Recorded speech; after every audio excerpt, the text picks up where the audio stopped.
रात को खाना खाने के बाद घूमते हुए नीचे की तरफ आई तो देखा मिनी मेट्रो में लौकी की 2 पन्नी रखी थी जो कि मंडी जानी थी।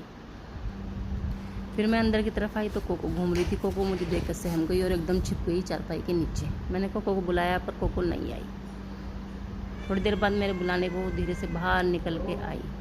धीरे धीरे वो निकली और जाके एसी में लेट गई। एसी में लेट के यहीं सोने वाली है, यहीं सोती है डेली। ऊपर आके मैंने देखा कि शक्तिमान और मिन्नी मेरा इंतजार कर रहे थे खुजली करवाने के लिए। मैंने शक्तिमान की खुजली की, फिर मिन्नी को बुलाया। मिन्नी घूम घूम के बार बार चक्कर लगा लगा के जा रही थी। थोड़ी सी खुजली करवा के फिर वापस चली जा रही थी।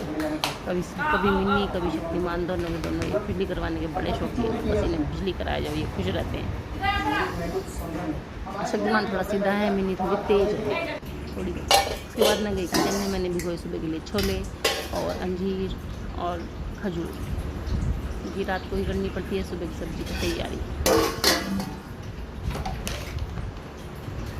ये मैं सिर्फ खजूर रॉयल जैदी के ही मंगाती हूँ। इसके बाद मैंने सानवी की मालिश की तेल की।